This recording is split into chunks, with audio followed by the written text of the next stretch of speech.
Bom dia, querida igreja. Feliz sábado. É sempre muito bom voltar a este lugar, onde a minha família e eu temos muitas histórias. Estava lembrando hoje que chegamos aqui em 1991 e saímos em janeiro de 2016. Portanto, façam as contas, quanto tempo passamos aqui. É difícil esquecer um lugar assim, né? Toda vez que a gente se aproxima de Viracopos, parece que o coração tem uma batida diferente. Então, esse lugar está, de fato, no coração nosso, da minha esposa e das nossas duas meninas. Essa é a Semana da Coportagem, está encerrando a Semana da Coportagem. A coportagem é uma ótima tradição em nossas instituições, por isso eu queria agradecer de coração ao pastor Martin, Dr. Carlos Ferri, pastor Henrique, pastor Paulo, por abrirem espaço e organizarem tudo o que aconteceu nessa semana. E obrigado a todos os departamentais de educação que aqui estão, de publicações que aqui estão, porque a coportagem é algo que nasceu no coração de Deus, foi revelada à profetisa, e nós então vivemos essa aventura. A Janete e eu, a minha esposa, somos de uma época em que praticamente todos os alunos que estudavam no internato saíam para coportar. Poucos ficavam no internato. E eu também fui coportor, claro, fui coportor. Eu coportei 5 férias como estudante. A minha esposa chegou a ser líder de coportagem. E eu trabalhei, pastor Paulo, 2 anos como coportor efetivo na Bolívia. Logo depois que me formei no ensino médio, depois eu vim para o seminário. E eu tenho, portanto, muitas histórias para contar, boas e ruins, experiências de aventura da coportagem. Eu estou me lembrando agora, por exemplo, em 1991, quando juntamente com 5 amigos fomos para Boa Vista, Roraima, coportamos. E coincidentemente, nós 5 melhor, fazíamos um bom time de futsal. E além de comportar, algumas noites a gente se dedicava a praticar o esporte, o que também é bom, né? É muito bom. E naquelas férias, Deus nos abençoou. E no final a gente pensou assim, olha, vamos gastar um dinheirão voltando de avião lá para o Novo Iaê. A gente podia tentar uma carona com um avião da Força Aérea, não podia? Podia. Aí durante 2 semanas peregrinamos no prédio do governador, e até que, de tanta insistência, igual a parábola, ele nos recebeu. E nós nos apresentamos e pedimos carona no avião da FAB. E sabe o que aconteceu? Voltamos de avião da Força Aérea, de Boa Vista para Campo Grande, e de lá estava mais perto do Novo Iaê. Essa é uma história das muitas. Então, eu não tenho dúvida que a coportagem me ensinou preciosas lições de liderança, de paciência, de fé, de força, resiliência diante dos desafios, organização, sabe uso do tempo. E me ensinou também, de vez em quando, que às vezes você não precisa de 3 refeições, só uma está bom. E você tem que se contentar com uma. Sabe que a profetisa escreveu a respeito da coportagem, porque uma pergunta importante, o que é a coportagem? Ela disse que a coportagem é tornar a verdade clara e compreensível. É muito interessante essa resposta. O coportor não vende livros. O coportor oferece às pessoas a chance de compreender a verdade. Compreendida dessa maneira, a coportagem pode ter um outro ponto de vista e pode, na verdade, ser o ponto da virada na vida, especialmente de quem recebe o coportor em casa. Porque ele não está recebendo um produto, está recebendo um conceito, uma nova cosmovisão. E a profetisa continua dizendo, compete às nossas publicações a mais sagrada obra de tornar clara, compreensível e simples a base espiritual da nossa fé. Em todos os lugares está o povo tomando posição. Todos se estão colocando ao lado da verdade e da justiça, ou ao lado dos poderes apóstatas que lutam para alcançar a supremacia. Então, quando o coportor vai numa casa, sabe o que está fazendo? Está dando às pessoas a chance de se colocar do lado de Deus. Isso é muito mais do que ganhar uma bolsa de estudos. Isso é muito mais do que vender um produto. Isso é oferecer à pessoa a chance da salvação. E a profetisa continua: o grande objetivo de nossas publicações é exaltar a Deus, atrair a atenção das pessoas para as verdades vivas da sua palavra. Então, queridos comportores, entregar livros e com isso obter lucro é apenas um mero detalhe. O que de fato importa na comportagem, no contexto do grande conflito, é oferecer às pessoas a chance de receber e compreender a verdade. E isso vai mudar para sempre o rumo da vida delas. Tem algo mais a profetisa. Ela escreveu assim: a obra de comportagem será o meio de dar rapidamente a sagrada luz da verdade presente ao mundo. E ela continua: as publicações que saem de nossos prelos devem ser de tal caráter que fortaleça cada ponto de apoio da fé que foi estabelecida pela palavra de Deus e pela revelação de seu Espírito. E finalmente ela afirma: as publicações que saem de nossas casas publicadoras devem preparar um povo para encontrar-se com Deus, deve realizar no mundo a mesma obra que foi feita por João Batista para a nação judaica. Eu fiquei impressionado com essa citação, porque o que ela está dizendo, na verdade, é que os livros são pregadores, os livros são proclamadores, os livros são mensageiros. Então nós temos dois mensageiros nesse caso: é o comportor, que é o mensageiro, e é o livro, que é mais poderoso do que o comportor, porque o livro contém a verdade. Por isso, o NASP Engenheiro Coelho, muito obrigado por esta semana. Certamente foi uma semana especial, mas muito obrigado especialmente aos comportores e comportoras que estão evangelizando com publicações, oferecendo às pessoas não livros, oferecendo às pessoas a chance de compreender a salvação, se colocarem do lado da verdade e se prepararem para a volta de Jesus. Como é que o comportor faz isso? Quando ele entrega um livro, quando ele entrega uma revista. Se você for igual a eu na minha época de comportor, você deve estar com o coração palpitando mais do que o normal, né? Porque o dia da campanha está se aproximando, falta menos de um mês. A logística já está acertada, as casas já estão alugadas, né, pastor Paulo? As residências que vão receber vocês já estão alugadas, os arranjos de transporte, de moradia, já tudo foi feito. Caixas e caixas já estão esperando vocês. Aquele lugar onde você vai fazer o curso de comportagem já está pronto, esperando vocês. E você? Está pronto já? Você já tomou a decisão? As minhas duas filhas são comportoras. A Yasmin comportou 2 férias, e a Isabela, que agora é uma estudante de medicina na UAP,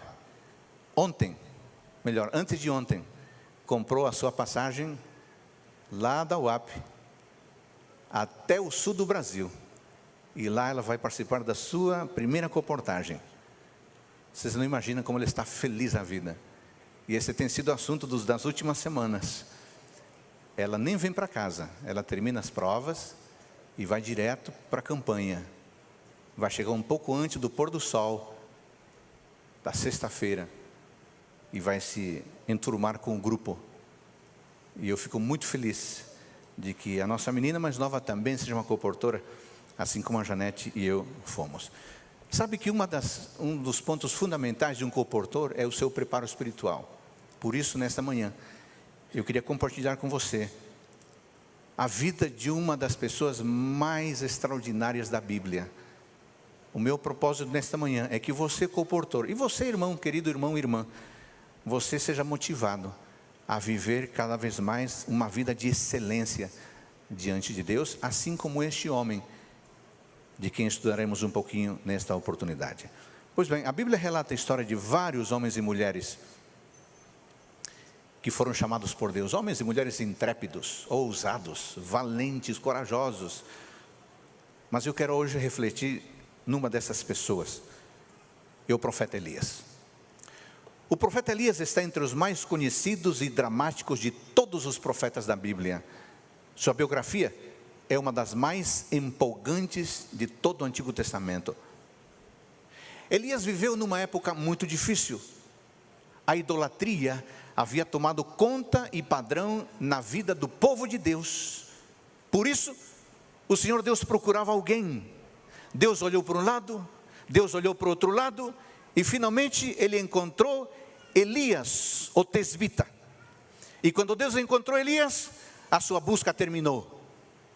A gente percebe depois que Elias ajudaria a resgatar o povo de Israel das garras de Baal e o entregaria para as mãos graciosas de Jeová. Assim como um meteoro, Elias iluminaria o escuro céu da noite espiritual de Israel. Para usar a magnífica linguagem do profeta Isaías, Elias seria um reparador de brechas, um restaurador de veredas. Sabe de uma coisa? Este homem extraordinário é tudo o que nós gostaríamos de ser. Olha só, Elias era uma pessoa obediente. Nós não queremos ser obedientes? Elias era um homem de oração. Nós não queremos ser pessoas de oração? Elias era destemido, decidido, amava profundamente a Deus, recebia a palavra de Deus, escutava a voz de Deus, era movido pelo Espírito Santo de Deus, era cheio do poder de Deus, totalmente dedicado ao Senhor e foi usado poderosamente. Nós queremos ser assim também. Claro que queremos. Por isso vamos estudar alguns aspectos e com isso, querido irmão, querido comportor, quero desafiar você a repensar o seu comportamento, a repensar o seu estilo de vida e o seu compromisso com Deus. Uma primeira coisa que me chama a atenção é que Elias era corajoso e humilde. Vamos para o texto bíblico? Segundo livro de Reis, capítulo 1, versículos 7 e 8. Segundo livro de Reis, capítulo 1, versículos 7 e 8. Eu usarei hoje a Bíblia, nova versão transformadora. Segundo Reis 1, 7 e 8 diz assim: como era o homem que lhes anunciou essa mensagem? Perguntou o rei. Eles responderam: vestia roupas feitas de pelos e usava um cinto de couro. Era Elias, de Tisbé, exclamou o rei. Elias se vestia como os beduínos da sua época, de uma maneira muito simples, e talvez por isso chamava atenção. As suas roupas simples combinavam com o seu ofício sério e com o seu comportamento austero e intransigente. Imaginemos então que um jovem assim se apresenta diante do rei Acabe para dizer que não haveria chuva nos próximos anos. Assim, esse jovem entra em cena. O seu próprio nome já diz e faz a sua apresentação, que poderia ser mais ou menos assim: rei, eu tenho um Deus, seu nome é Jeová. Ele é único a quem eu sirvo e diante de quem eu me ajoelho. Por isso, em nome do Deus vivo de Israel, eu afirmo: não vai cair orvalho, não vai cair chuva durante os próximos anos, até que eu diga que vai cair orvalho e vai cair chuva. Que jovem extraordinário, corajoso, que palavras tremendas. Irmãos, o povo de Israel estava vivendo durante mais de 5 décadas de descrença, de assassinatos, de idolatria, de impiedade, de corrupção, de desonestidade, de roubo, de declínio espiritual. 50 anos e ninguém falava nada, muito menos o rei. E de repente Deus, da cidade de Tisbé, da região de Gileade, eis que Deus suscita um jovem profeta. Você sabe algo sobre Gileade? Gileade era uma área montanhosa, conhecida por seus altos picos e vales profundos. O nome Gileade, em sua forma hebraica, sabe o que significa? Bruto. Gileade significa áspero. Isso nos diz que Elias não era um homem refinado. Elias era um homem do sertão.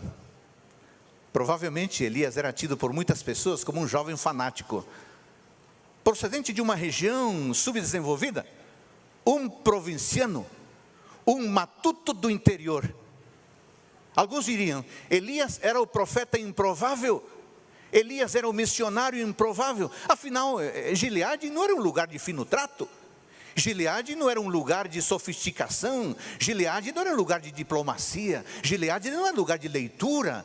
Não, Elias não era um sujeito sofisticado, não era um sujeito letrado, não, Elias era simples, Elias era direto, sem meias palavras, tanto é que ele não segue o protocolo, ele não marca audiência com o rei, como muitos faziam, ele nem sequer se intimida diante da presença de soldados fortemente armados, ele nem sequer faz deferência diante da realeza, ele simplesmente aparece do nada e dá o seu recado dizendo: pessoal, é o seguinte, com Baal ou sem Baal, vocês não terão chuva, sem chuva, vocês não terão colheita, sem colheita, o gado vai morrer, e sem o gado, vocês vão morrer. Acabou a festa. E antes que o rei reagisse e os soldados se apercebessem do que estava acontecendo, Elias já estava longe. Um profeta improvável, um missionário improvável. Deixa eu abrir um parêntese aqui, dizer para você jovem que pretende comportar nessas férias. Sabe que alguns vão dizer para você: você não tem cara de comportor, você não tem lábio de comportor, você não tem jeito de comportor, você não serve para ser comportor, você é um comportor improvável. Se alguém lhe diz isso, deixa eu falar para você, não escute essas pessoas, simplesmente porque essas pessoas não sabem o que estão dizendo. Porque se você tiver disposição, um sonho no coração e Deus na cabeça, então tudo que Deus precisa é isso, e Ele fará de você um comportor de sucesso. Olha o que a profetisa diz: os que se empenham na obra da comportagem devem primeiro dar-se a Deus completamente e sem reservas. Sabe o que isso significa? Significa que se você, comportor, se entregar completamente a Deus, o Senhor fará maravilhas em sua vida. É só isso que Ele precisa, a sua entrega total. Voltamos. Elias então entrega a bomba relógio e vai embora. E numa espécie de carreira solo, este jovem simples, corajoso e humilde se torna, nas próprias palavras do rei, o perturbador de Israel. Você já pensou? Você já parou para pensar nisso?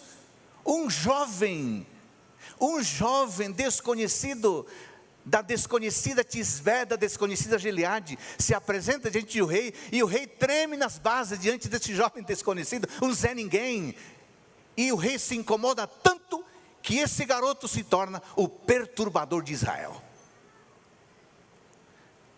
Você pode estar se perguntando: pastor Adolfo, onde é que está a humildade de Elias? Você disse que Elias era um sujeito corajoso e humilde. Eu até aqui eu vi coragem, mas eu não vi humildade. Então deixa eu lhe falar. A gente percebe a humildade de Elias o tempo todo.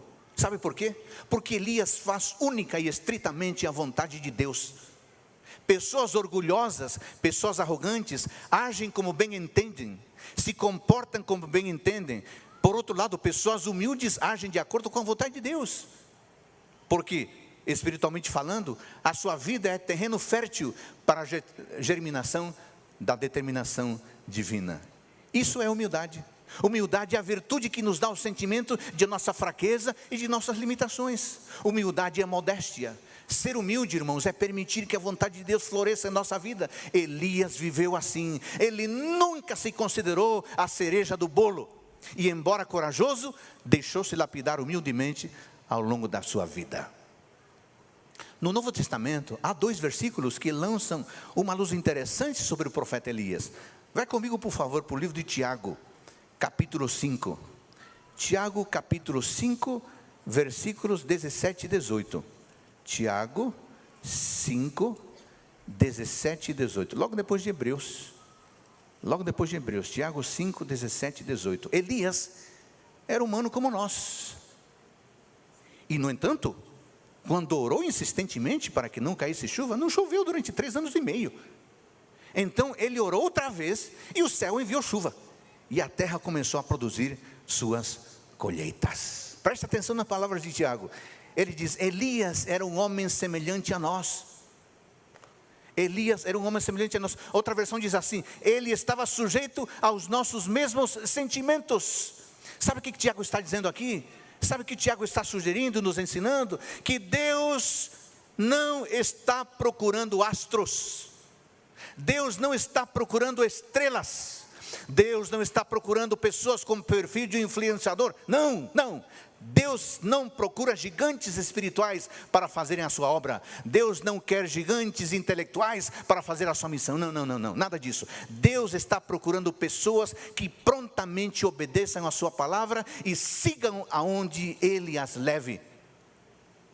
Observe, nós não sabemos nada de Elias.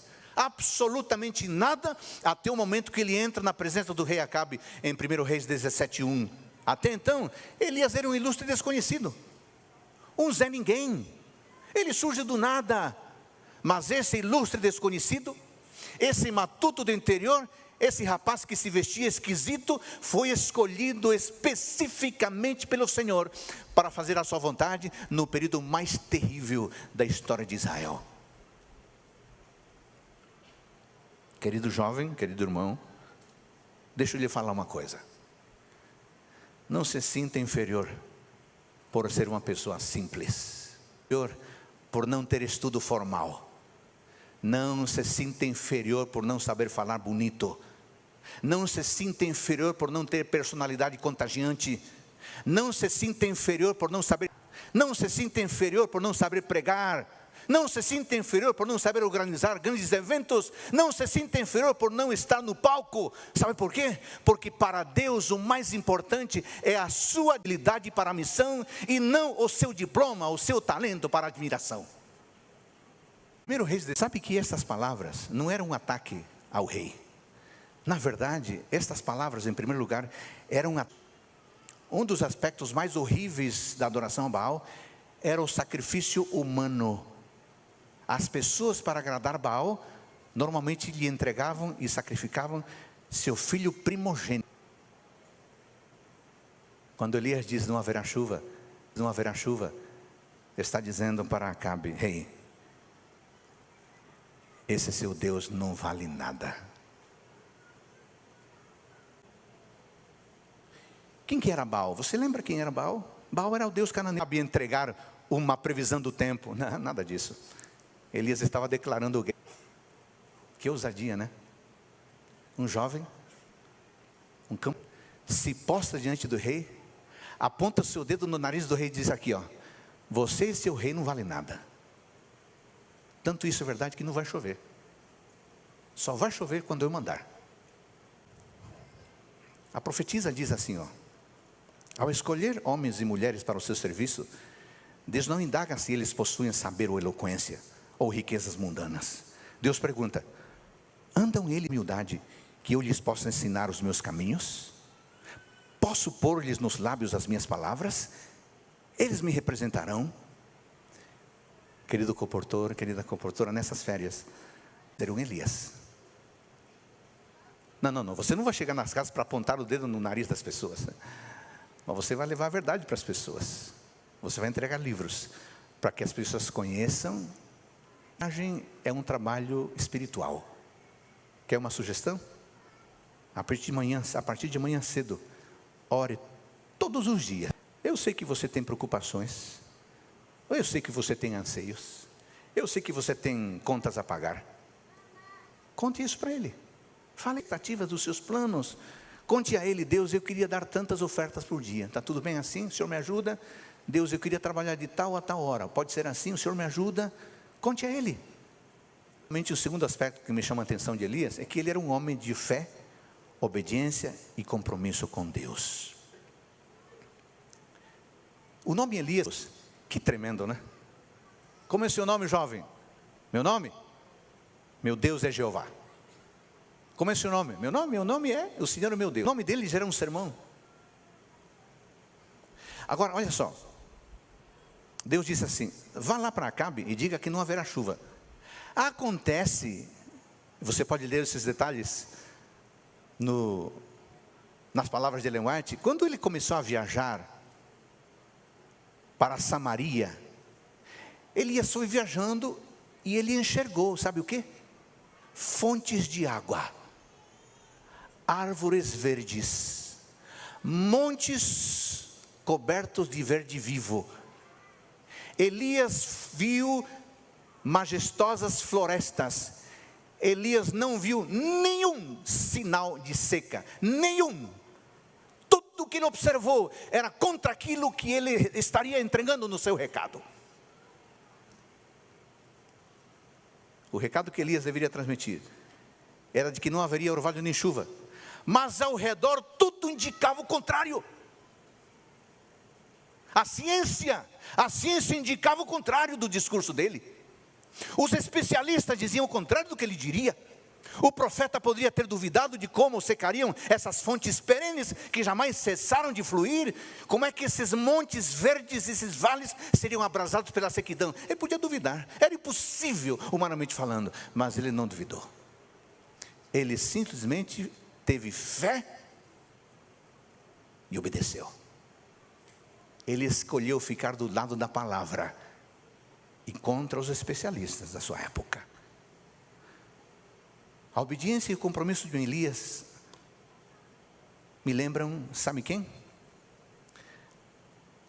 A obediência e o compromisso de Elias me lembram essa jovem. Quem que é essa jovem? Rainha Esther. Um dia, no alto da sua comunidade, Esther disse: eu não posso ficar aqui parada enquanto o meu povo perece. Está na hora de dizer que eu também sou judia. Está na hora de dizer que eu também adoro o Deus vivo. Está na hora de defender o meu povo. Está na hora de eu mesmo tomar uma decisão. Eu fiquei pensando, talvez uma Esther atual, talvez uma Esther de nossos dias, uma Esther comprometida, talvez uma Esther estudante do NASP Engenheiro Coelho, uma Esther comportora, diria mais ou menos o seguinte: está na hora de mostrar que eu sou cristã de verdade. Está na hora de mostrar minha identidade cristã bíblica. Está na hora de dizer que eu sou adventista raiz. Está na hora de mostrar que eu não bebo certas coisas, que não me alimento de certas coisas, que não frequento certos lugares, que não me visto de certas formas, porque isso contraria os princípios da palavra de Deus. Está na hora de dizer que não fumo, que não uso drogas, porque meu corpo é templo do Espírito Santo. Está na hora de dizer em alto e bom som que eu não assisto filmes e alguns seriados, porque eu faço a vontade de Deus. Está na hora de mostrar que meu namoro não é vulgar e atrevido como de todo mundo, porque eu sou filha de Deus. Está na hora de aproveitar todas as oportunidades possíveis para falar do amor de Deus. Está na hora de proclamar as mensagens dos 3 anjos. Está na hora de permitir que o Espírito Santo faça um reavivamento em minha vida. Está na hora de ser um autêntico discípulo de Jesus Cristo. Está na hora de viver em santidade. Está na hora de mostrar que o meu comportamento é diferente, porque eu tenho uma identidade, eu tenho um compromisso. Eu sou filha de Deus, eu sou cristã, eu sou adventista do 7º dia. Esse é o compromisso que vem do Senhor e se instala em nosso coração. Sabe de uma coisa? Esther e Elias eram pessoas de missão. Eles queriam realizar a vontade de Deus, porque era diante dele que eles estavam. Era ele a quem eles serviam. Irmãos, no 9º século antes de Cristo, Deus precisava de uma pessoa especial para iluminar os dias sombrios daquela época. Deus procurava alguém que tivesse uma espinha dorsal forte o suficiente para mantê-lo erguido. Deus procurava alguém que tivesse fibra moral e espiritual suficientes para saber distinguir a fidelidade da infidelidade, a adoração a Deus da idolatria a Baal. Deus queria alguém que, se fosse necessário, tivesse a coragem de dizer ao rei: o Senhor está errado, rei, é pecado, rei. Deus queria alguém que tivesse a coragem de se colocar ao lado do idólatra para lhe dizer: Deus existe e somente Ele merece ser adorado. Deus procurava. Ele foi a Gileade, ele foi a Tisbé e ele encontrou. Esse jovem não estava nos palácios, esse jovem não estava nos grandes centros, esse jovem não estava na escola dos profetas, esse jovem não estava nos escritórios. Esse jovem foi encontrado na rude e desconhecida Tisbé. Era um profeta improvável, um missionário improvável, um comportor improvável. Eu fiquei pensando, talvez com isso Deus quis dizer que situações críticas exigem pessoas fortes. Circunstâncias de apostasia requerem pessoas altamente espirituais e que elas podem surgir dos lugares mais inesperados, dos lugares menos prováveis. Queridos irmãos, estamos precisando com urgência de homens e mulheres como Elias. Precisamos de homens e mulheres como Elias. Sabe onde?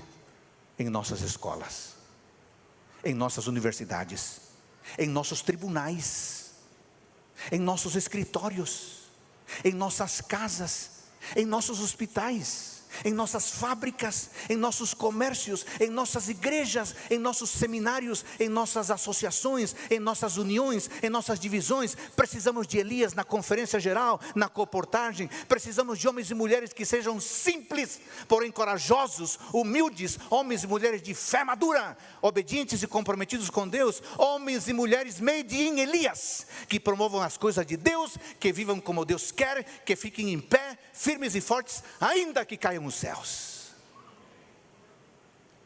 Sabe que curioso? Tem uma coisa que me chama a atenção em todo esse tema.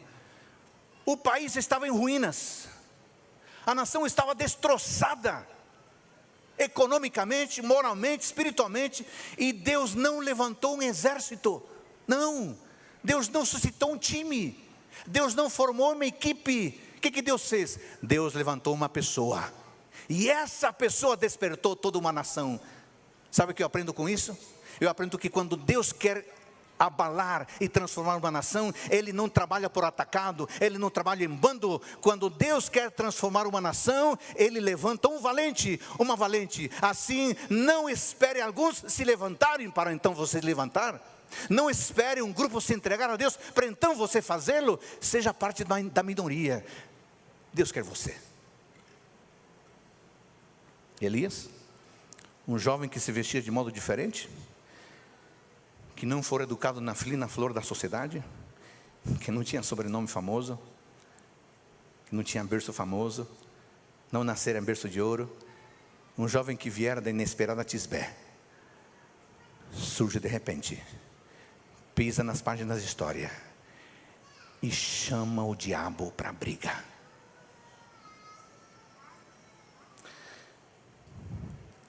Irmãos queridos, a vida de Elias é a prova viva do que Deus é capaz de fazer com alguém que se entrega completamente a Ele.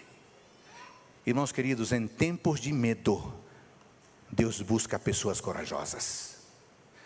Em tempos de uma sociedade independente e orgulhosa, Deus busca pessoas dependentes e humildes. Em tempos de descrença, Deus busca pessoas de fé. Em tempos de desmando e transgressão, Deus busca pessoas obedientes a Ele. Em tempos de negligência e omissão, Deus busca pessoas de compromisso. Em tempos de acomodação cultural e relativismo, Deus busca jovens que amem a verdade absoluta. Em tempos de ética conveniente, Deus busca jovens que amem a verdade como ela é, e não como poderia ser. Há um texto extraordinário da profetisa, em Profeta e Reis, página 177, ela diz assim: o mundo hoje tem seus Acabes e suas Jezabéis. O presente século é tão verdadeiramente um século de idolatria como aquele em que Elias viveu. Aí você pergunta, e aí, o que vamos fazer? A resposta está em Malaquias 4, 5 e 6. Eu leio Malaquias 4, 5 e 6. Eis que eu lhes enviarei o profeta Elias, antes que venha o grande e terrível dia do Senhor. Ele converterá o coração dos pais aos seus filhos e o coração dos filhos aos seus pais, para que eu não venha e castigue a terra com maldição. Antes do primeiro advento de Cristo, irmãos, este Elias foi João Batista. Mas antes da segunda vinda de Cristo, uma obra semelhante será feita por aqueles que pregam as 3 mensagens angélicas ao mundo. Então deixa eu te falar, sabe o que significa? Significa que acabaram as nossas férias. Nós, adventistas do 7º dia, estamos sendo convocados para sermos o Elias do século 21, para sermos missionários e evangelistas do Senhor. Assim, meu chamado, meu apelo, querido jovem, seja Elias nas próximas férias, espalhando literatura, espalhando a verdade e dando às pessoas a chance de conhecerem a verdade e se decidirem em favor da verdade. O apóstolo Paulo diz em Romanos 13, 11, já é hora de despertarem do sono, porque a salvação está agora mais perto do que quando no princípio cremos. Sabe o que isso significa? Quando você creu, a volta de Cristo estava aqui. Já se passaram 30 anos, Cristo está mais próximo de voltar. Nós não podemos dormir. Menina, você não quer ser Elias do século 21? Menino, você não quer ser o Elias do século 21? Jovem, você não quer ser o Elias do século 21? Senhorita, você não quer ser Elias do século 21? Irmão adulto, você não quer ser o Elias do século 21?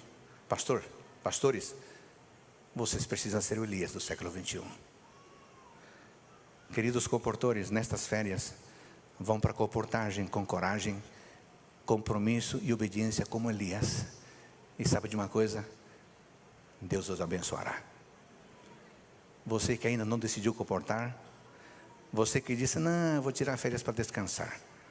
Deus está convocando você.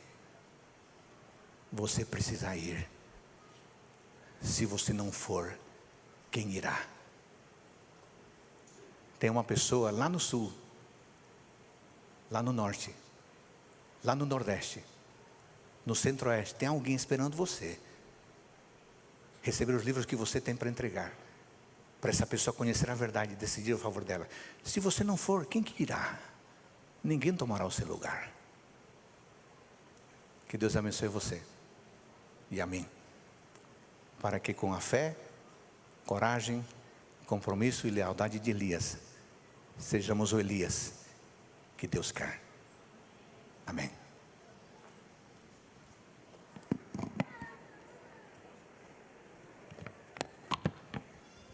Por gentileza, fique em pé para orarmos.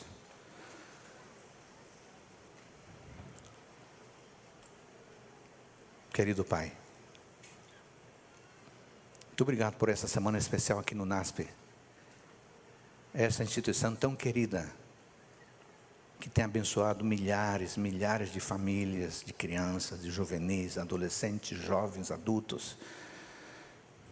Que tem abençoado a igreja em São Paulo, no Brasil, na América do Sul, no mundo. Muito obrigado, porque nessa semana falou-se de comportagem. Não se falou de livros. Falou-se de salvação. Falou-se de entregar a verdade a quem não a conhece. Falou-se de preparar um povo para a vinda do Senhor. Obrigado pelo poderoso exemplo do profeta Elias.